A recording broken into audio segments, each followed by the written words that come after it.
So grateful to be back here with you guys. I'm going to try to do this again without. So I'm traveling today. I'm super excited to share with you what's going on at Rhythmia. And I also didn't want to miss the opportunity to do the Facebook Live. So this is the great thing about technology is that as we are traveling, as we are living our lives, we get to participate in life in such a brilliant way. So I'm super excited to be here and to share with you and say happy day, happy life journey. I am in Seattle. This is the Seattle airport behind me. And in Seattle, woohoo, sound is good. We tried to do this before, but there was something going on with the sound. So I found a better spot because you can see everything that's going on, all the stuff. And here we are. I'm on my way to Alaska for a breathwork retreat. I'm super excited about that. But I want to tell you what's going on at Rhythmia because I just left Rhythmia yesterday. And we have Taita Juanito at Rhythmia this week. Last week was Michael Bernard Beckwith. This week is Taita Juanito. Sold out both weeks. Amazing opportunities for healing, for of consciousness, for releasing those things that have been blocking us. Good, all the beauty, all the joy, all the abundance, all the health, all the vitality that comes to us in life. And how does that happen at Rhythmia? It's through a soul merger. And what is a soul merger? It's when we come back to a deep realization of the truth of who we are, whole and complete. You know, the Buddhists have a saying that we're all struggling to become more of what we already are. That pissed me off for a long time. I was like, how the fuck do I become more of what I already am? Right? You become more of what we already are by becoming less of what we're not. And so this is the process at Rhythmia. Why do we purge? We purge out all those limiting thoughts, limiting beliefs, limiting stories about who we think we need to be to get our needs met. This is coming back to a state of wholeness. And from that state of wholeness, we heal ourselves because we are not under the false illusion that we're separate from anything. So a soul merger at Rhythmia is a return to wholeness. And from wholeness, we heal. From wholeness, we forgive. That's what's going on at Rhythmia.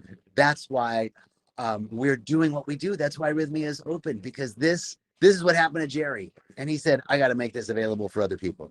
And that's what we're doing each week. I'm so grateful to be a part of it.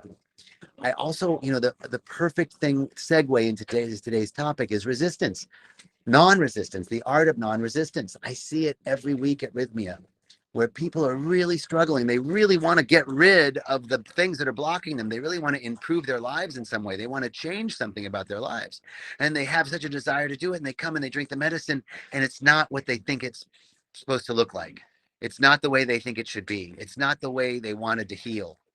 And so there's a sort of resistance that comes up, like, that's not right. This isn't the way it should be. That's not the way I imagined it. That's not how I think that's not how I want to heal. That's not the way I'm expecting to receive this. The plants will always heal by priority, but not your priority or not my priority. And isn't this the way with life? That life is presenting itself to us, things are flowing into us and coming up to be healed. And we're rejecting a great deal of the time life because it's not happening the way we think it should. So fundamentally, there's a resistance to life. How can we come into a deeper state of harmony with life? How can we move into a state of non-resistance? Because the truth is that non-resistance is an art. And when mastered, the world is at our feet. How do we move out of the wanting more of this and pushing away from that? More of this, less of that. That's that's what the Buddhists say. That's what Buddha said causes all pain, is pushing something away or going towards something. And resistance is sort of a pushing something away. And when we typically push something away, we're going towards something else. So it's all part of the same thing. How do we do that? The only way to move outside of resistance in our normal lives, move outside of what is persisting in our lives because we're resisting it. And how does that work? How does what we resist persist? It's because as we are suppressing something, we're resisting it. The very thing that we want to change, the very thing that we want to alter, the very thing we want to heal, the very thing we want to improve about ourselves, we're pushing away. That's a fundamental resistance. And acceptance is the only thing that liberates. Acceptance is the only thing that heals. Condemnation and judgment never liberate. And essentially, if I'm pushing some part of my experience away, I'm judging it. I'm judging it for some aspect of, because I think it should be a certain way and it's not. So the only way to unwind these patterns, and let me just take a look at comments. Hey, I get to see the comments. I just realized that. Hey, Lisa and Max, great to see you. Dorota, so grateful. Desiree, much love. Okay, Liz W, thank you. Okay, so how do we unwrap? How do we move into a state of non-resistance? We move into a state of non-resistance through acceptance, through observation. Uh, yes, observation, and observation from observation with non-judgment equals liberation. Observation with non-judgment equals liberation. So this is the art of non-resistance. This is the art of moving through life without so much contra energy coming towards us. So what does observation without judgment look like? What does that mean? How do we do that? How do we move into observation without judgment? The first part of doing that is really, really, really connecting with ourselves. Really, really, really connecting with what we're feeling, what we're experiencing. Because so often we're just in this automatic mode, right? An automatic mode of living. We're fused with our emotion. It's so close that we're looking through the lens of our opinion and judgment, but we can't tell because it's so close to our eyes. We have to sometimes take those glasses off and go, oh my God, I was looking through the lens of observation and judgment. How do we do that? How do we take the glasses of observation, the lens of judgment and observation? How do we take that off? Through our observation. We take off the lens of judgment and opinion through observation of ourselves. How am I feeling? How am I feeling? How is it making me feel? What's coming up for me? What is my experience? Locating ourselves, coming back to how does it make me feel? What do I need? What do I want? What do I desire? And what do I deserve? These questions help bring whatever's going on in our lives back to the subject and off of the object. Because when I'm on object, when I'm looking out at someone else saying they're the problem, they need to change, this situation, the world, the politics, the government, it's all out there. But now we need to bring it back here. How do I bring it back here? Observation without judgment, asking these very poignant and powerful and affirmative questions. What do I want? What do I need? What do I desire? And what do I deserve? These questions in whatever situation uh, help to recenter us and bring us back on subject and away from object. And then finally, the golden key to solving any problem and unraveling any dilemma is to stop thinking about the problem and to start thinking about bliss. Stop thinking about the problem, start thinking about joy. Stop thinking about the problem, start thinking about truth. Stop thinking about the problem, start thinking about gratitude. Stop thinking about the problem and start thinking about God. That's the key.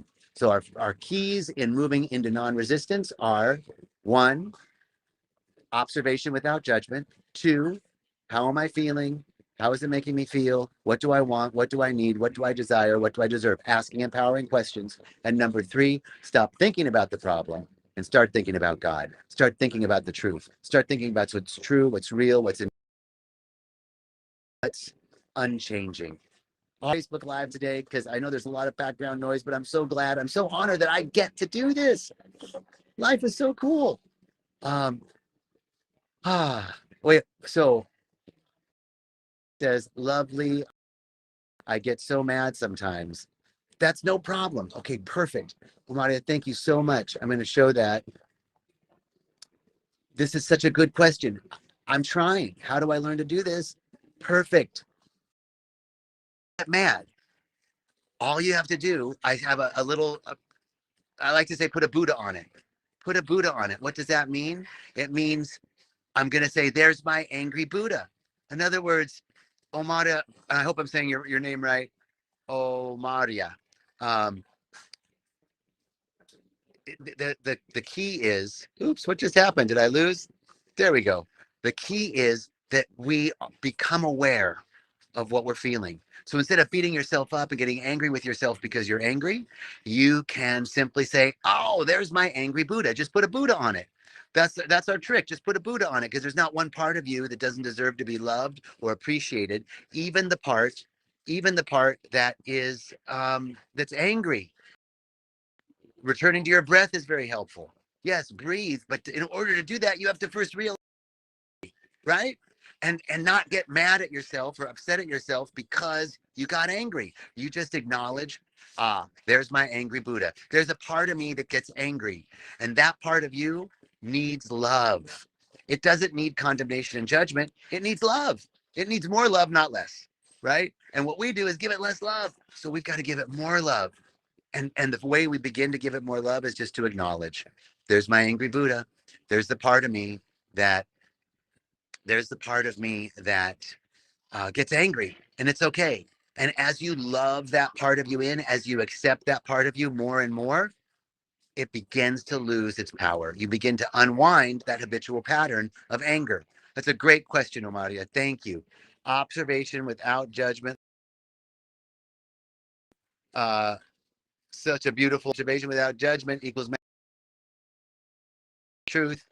Lovely, lovely. Thank you all so much. Have a beautiful day. Peace and richest blessings. I'll see you next Thursday. Actually, next Thursday will be special guest Paula Castro coming to you live.